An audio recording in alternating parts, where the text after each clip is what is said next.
Hello everyone, welcome to Varun's academy. चलिए दोस्तों, आज शुरू करते हैं। आज मैं आपको कुछ ऐसी इम्पोर्टेंट फैक्ट्स बताने वाला हूँ जो आपके लिए जानना बहुत ही मोस्ट इम्पोर्टेंट है। ठीक है, तो दोस्तों शुरू करते हैं।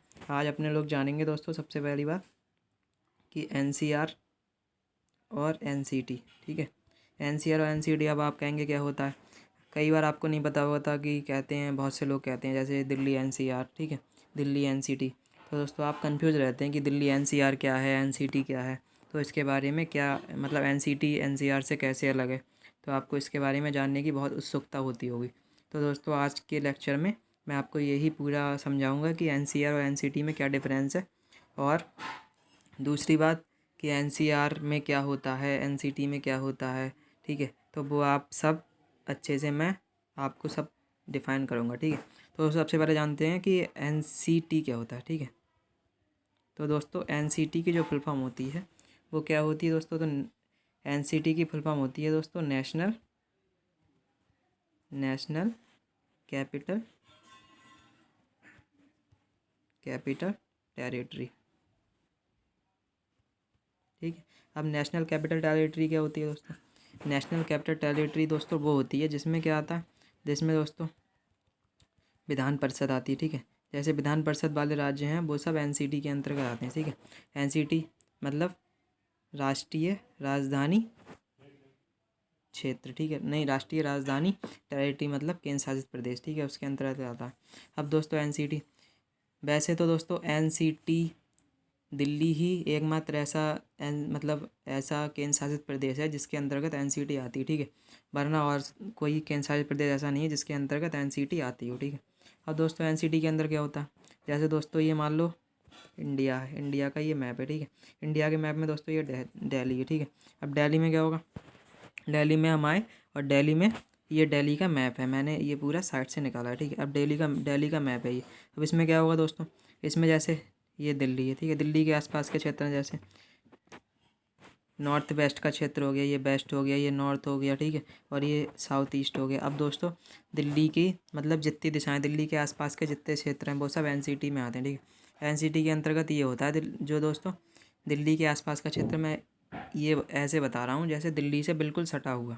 ठीक है, ये नहीं आप 100 किलोमीटर दूर है तो आप उसको एनसीटी कह देंगे। ठीक है, अगर आपको मान लो दिल्ली है, दिल्ली के आसपास के क्षेत्र लगे हुए हैं तो उसे एनसीटी कहेंगे, वो एनसीटी में आता है, आप ये कहेंगे। ठीक है, अब आप कहेंगे उसका जो एरिया मतलब कितने एरिया तक का हो सकता है, तो दोस्तों वो जो दिल्ली है, दिल्ली के सेंटर से लगभग 10 किलोमीटर तक का हो सकता है। ठीक है, आप कहेंगे दिल्ली ही 10 किलोमीटर है, तो दोस्तों ये दिल्ली है, ये दिल्ली। ठीक है, दिल्ली है, मतलब दिल्ली के सेंटर से नहीं दोस्तों, दिल्ली की जो ये है सरकम सेंटर से होता है। ठीक है, अब सरकम सेंटर से 10 किलोमीटर की दूरी तक हो सकता है ये क्षेत्र। सही से बता दूं मैं आपको, ये दोस्तों दिल्ली है। ठीक है, अब दिल्ली है दोस्तों, दिल्ली का ये मैप है। अब दिल्ली का ये सरकम सेंटर है, ये मैप है, ये परिधि है जो दिल्ली की, उससे 10 किलोमीटर का जो क्षेत्र आता है बाहर का, 10 किलोमीटर त्रिज्या का जो क्षेत्र आएगा वो सब एनसीटी में आएगा। तो आप ये ध्यान रखें बस। तो दोस्तों आपका क्लियर हो गया होगा कि एनसीटी क्या होता है। ठीक है, अब दोस्तों बढ़ते हैं नेक्स्ट टॉपिक की तरफ। तो नेक्स्ट है दोस्तों एनसीआर। अब एनसीआर के बारे में जान लेते हैं। दोस्तों एनसीआर क्या होता है, तो दोस्तों एनसीआर होता है सबसे पहले आपका नेशनल कैपिटल रीजन। ठीक है, तो एनसीआर की फुल फॉर्म क्या होती है दोस्तों, एनसीआर की फुल फॉर्म होती है नेशनल कैपिटल रीजन। ठीक है, अब ये दोस्तों इसमें क्या होता है, ये दोस्तों नेशनल कैपिटल रीजन मतलब जो राष्ट्रीय राजधानी क्षेत्र है उसके अंतर्गत आता है। ठीक है, जो दिल्ली है वो इंडिया की राजधानी है, इसलिए हम इसे कहते हैं राष्ट्रीय राजधानी क्षेत्र। ठीक है, अब राष्ट्रीय राजधानी क्षेत्र का मतलब ये क्यों महत्वपूर्ण होता है, ये दोस्तों इसलिए महत्वपूर्ण होता है जैसे एनसीआर में दोस्तों जितने भी क्षेत्र आएंगे उसके अंतर्गत जो विकास होगा वो बहुत तीव्र गति से होगा। ठीक है, जिससे आप कह सकते हैं कि वो बहुत जल्दी डेवलप हो जाएंगे जब एनसीआर के अंतर्गत आएंगे। ठीक है, तो यही लाभ होता है सबसे बड़ा एनसीआर में होने का मतलब। ठीक है, अब दोस्तों जान लेते हैं इसके आसपास के भी क्षेत्र आते हैं एनसीआर में, जैसे हरियाणा के कुछ हरियाणा ज़िला है, तो वो हरियाणा जो राज्य है उसके बहुत से ज़िले आते हैं। ठीक है, उत्तर प्रदेश के बहुत से ज़िले आते हैं और राजस्थान के बहुत से ज़िले आते हैं इसके अंतर्गत। अब जान लेते हैं कौन कौन से आ सकते हैं। ठीक है, तो दोस्तों ये है, ठीक है, ये आपका पूरा वो है, पूरी पीडीएफ मैंने बनाई। तो दोस्तों इसके अंतर्गत ये है कि एनसीआर में क्या, एनसीआर जो दोस्तों इससे पहले दोस्तों कहते थे हम दिल्ली पॉलिटिकन रीजन एरिया, ठीक है, दिल्ली मेट्रोपॉलिटन एरिया, ठीक है। अब इसमें क्या होता था कि डीएमए में दोस्तों ये होता था कि आपका जो दिल्ली है, ये वाला जो एरिया है, ये जो आपका दिल्ली है, ठीक है, दिल्ली है, और दिल्ली में दोस्तों ये दिल्ली का मैप है, ठीक है। अब दोस्तों ये दिल्ली का मैप है। इसमें क्या होता था, इसमें दोस्तों जो दिल्ली के आसपास के क्षेत्र हैं, आसपास के क्षेत्र मतलब इससे लगभग 100 किलोमीटर के जो क्षेत्र हैं, 100 किलोमीटर रेंज में आते हैं, तो वो सब दोस्तों आते थे इसमें डीएमए में, ठीक है। अब दोस्तों हुआ क्या, धीरे धीरे चीज़ें बदलती गई और धीरे धीरे चीज़ें बदलती गई और आया आपका साल कौन सा, 1962। अब 1962 में क्या हुआ दोस्तों, 1962 में ये हुआ कि 1962 में आपका जो दिल्ली है वह पूरी तरीके से दिल्ली मेट्रोपॉलिटन जो एरिया था वो पूरा बदल गया आपका एनसीआर में, ठीक है। मतलब पहले हम डीएमए जैसे कहते थे, अब उसे एनसीआर कहने के लिए, ठीक है। अब दोस्तों इसकी जो स्थापना 1962 में हुई, इसके तहत एक कमेटी बनाई गई और उसके तहत ये कहा गया कि जो राष्ट्रीय राजधानी क्षेत्र मतलब एनसीआर है, उसके अंतर्गत कितने किलोमीटर के क्षेत्र रखे जाएंगे और उनका कैसे क्या विकास होगा, ये सब पूरी एक कमेटी बनाई गई, ठीक है।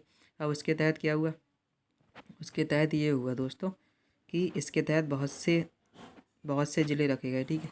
कौन कौन से, जैसे गाज़ियाबाद, ठीक है, फरीदाबाद इसके आसपास का, बल्लभगढ़ हरियाणा में आता है, गुरुग्राम हरियाणा में आता है, ठीक है, बहादुरगढ़ भी हरियाणा का, लोनी, और ये सब एरिया रखे गए इसके आस। देखो दोस्तों, जैसे दिल्ली के आसपास लोनी, नोएडा, गाज़ियाबाद, ठीक है, फरीदाबाद हो गया, ग्रेटर नोएडा, और मानेसर, पटौदी, गुरुग्राम, ठीक है, गुरुग्राम में ही आते हैं ये सबसे, और बहादुरगढ़ जो हरियाणा वाला, सोनीपत हरियाणा, ठीक है, और रोहतक है इसका पूरा नाम, रोहतक, ठीक है, और ये मोदी नगर। तो ये सब दोस्तों आसपास के इसके क्षेत्र सब रखे गए, ठीक है। अब हुआ क्या, अब हुआ ये दोस्तों कि धीरे धीरे ये क्षेत्र बहुत बड़ा होता गया, ठीक है। अब बहुत बड़े होने का बहुत इफ़ेक्ट ये पड़ा कि बहुत से जो एरिया थे वो मतलब कई किलोमीटर तक होने लगे, जिससे क्या हुई, कमेटी को दिक्कत आने लगी कि हाँ इसके लिए कैसे योजनाएं बनाएं और इसे कैसे चलाएं पूरा शासन इसका। तो इसके तहत फिर उन्होंने कहा इसे छोटा किया जाना चाहिए। इसीलिए अब ये मैं आपको ये पढ़ा रहा हूँ, क्योंकि दोस्तों इसलिए इम्पोर्टेंट हो जाता है ये कि जो बहुत से एरिया हैं जो ज़्यादा कवर हो गए थे वो सब इसमें से निकाले जाएंगे, ठीक है, और इसे एक कम क्षेत्र वाला एरिया में कवर किया जाएगा, ठीक है।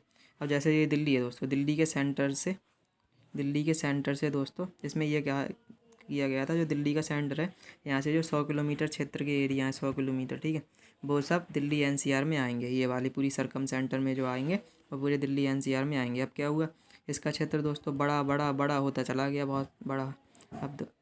अब क्या हुआ दोस्तों, ये दिल्ली एनसीआर का मैप है, ठीक है।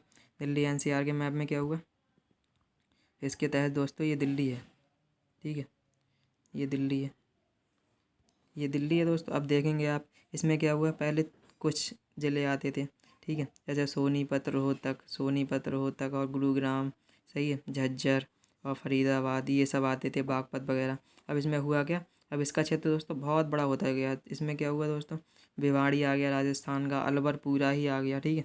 तो इसका क्षेत्र इतना बड़ा हो चुका था कि, और मुजफ्फरनगर का एरिया आ गया, पानीपत का आ गया, ठीक है, और करनाल हरियाणा में जो सब आते हैं ये, और बुलंदशहर और गौतम बुद्ध नगर, ये सब एरिया इतना फैल चुका था दोस्तों कि इसके लिए कम योजनाएं बनाना बहुत नामुमकिन सा हो चुका था। इसलिए सरकार ने अब ये फैसला लिया है कि अब इसे छोटा करेंगे। दिल्ली सरकार ने ये पूरा फैसला लिया, ठीक है। अब दिल्ली सरकार के जो हाथ में अपनी सब पावर हैं, लेकिन दोस्तों जो जुडिशियल पावर है वो दिल्ली सरकार के हाथ में नहीं होती, वो तो केंद्र के ही हाथ में होती है, ठीक है। तो आपको ये याद रखना, केंद्र से भी परमिशन लेनी पड़ेगी, ठीक है। इसमें क्या हो गया दोस्तों, 1985 में एक एक्ट पास किया गया, जिसके तहत क्या हुआ, जिसके तहत बहुत से ज़िले जैसे जोड़े गए इसमें, ठीक है। जैसे ये तो मैंने आपको बता दिया, गुरुग्राम, फरीदाबाद, सोनीपत वगैरह, और उत्तर प्रदेश के बहुत से ज़िले जोड़े गए, जैसे मेरठ, मुजफ्फरनगर, बुलंदशहर, ठीक है, और गाज़ियाबाद, हापुड़, ठीक है। तो ये सब इसमें जोड़े गए।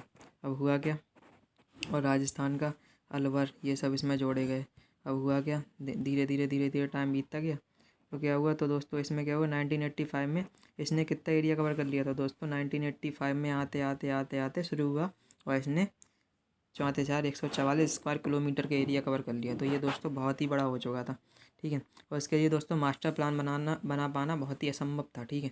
तो दोस्तों दिल्ली एनसीआर में इसलिए शुरू किया गया था कि मतलब बहुत कम क्षेत्र आएंगे, जिससे उनके लिए बहुत अच्छी पॉलिसी लॉन्च हो सकेगी। और इसमें क्या हुआ, इसमें क्षेत्र बढ़ता गया तो वो सब योजनाएं तितर बितर होती गई। तो इसके तहत क्या हुआ, तो इसके तहत इन्हें छोटा करने के लिए अब प्रस्ताव पास होगा, ठीक है। अब 1997 में क्या हुआ दोस्तों, गौतम बुद्ध नगर, ठीक है, गौतम बुद्ध नगर जो था वो आ गया इसमें दिल्ली एनसीआर क्षेत्र में, गाज़ियाबाद और बुलंदशहर, उसके बाद गाज़ियाबाद बुलंदशहर भी आ गया इसमें, ठीक है। अब क्या हुआ, न्यू डिस्ट्रिक्ट, और इसमें क्या हुआ, इन सब का जो हेड क्वार्टर है दिल्ली एनसीआर का वो कहाँ था, तो दिल्ली एनसीआर का जो हेड क्वार्टर था दोस्तों, एनसीआर का जो हेड क्वार्टर वो बना दिया गया नोएडा, ठीक है, नोएडा का बना दिया गया, ग्रेटर नोएडा नहीं दोस्तों, नोएडा। अब क्या हुआ, धीरे धीरे चलता रहा सब काम। तो इसमें क्या हुआ, मतलब ये इतना बड़ा हो चुका था कि इसे समझ पाना बहुत ही असंभव हो गया था, ठीक है। अब इसमें क्या हुआ दोस्तों, अभी तक इसमें 19 ज़िले आ चुके थे, ठीक है। अब धीरे धीरे आते आते 2021 तक क्या हुआ, 2017 में आपको ये भी ध्यान रखना है, इसमें शामली भी जोड़ दिया गया, यूपी का शामली ज़िला। अब धीरे धीरे 2021 में आते आते ये हुआ कि 24 डिस्ट्रिक्ट आ चुके थे इसमें। तो इतनी मतलब 19 से बढ़ के 24 डिस्ट्रिक्ट हो गए। अब पहले कहाँ 11 हुआ करते थे। अब दोस्तों धीरे धीरे मतलब इतना बड़ा हो चुका कि बहुत ही इसे समस्या आने लगी वो करने में। तो इसलिए सरकार ने अब फैसला लिया, दिल्ली सरकार ने, कि अब इस एरिया को छोटा किया जाएगा। जो अब इसमें दोस्तों बाहर निकलने का किस किस को डर है, मैं जैसे मुजफ्फरनगर बाहर पड़ता है, और आपका ये एरिया हो गया जो पानीपत वाला, ठीक है, और आपका वो बुलंदशहर वाला एरिया हो गया, ये सब इसमें से बाहर निकल सकते हैं, ठीक है, क्योंकि ये अब इसमें आएंगे ही नहीं। तो इन्होंने फिर से ये कर दिया गया कि जो 100 किलोमीटर की परिधि थी वो होते लगभग 2-2-250 किलोमीटर तक फैल चुकी थी।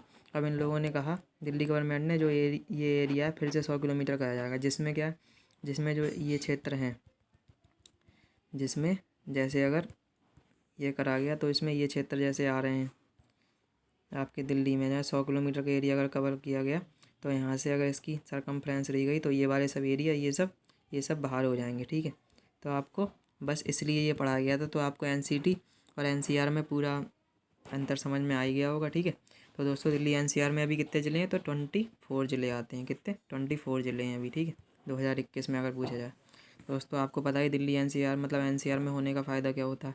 तो दोस्तों आपने ये अच्छे से समझ ही लिया होगा। चलिए मिलते हैं नेक्स्ट वीडियो में, गुड बाय, टेक केयर।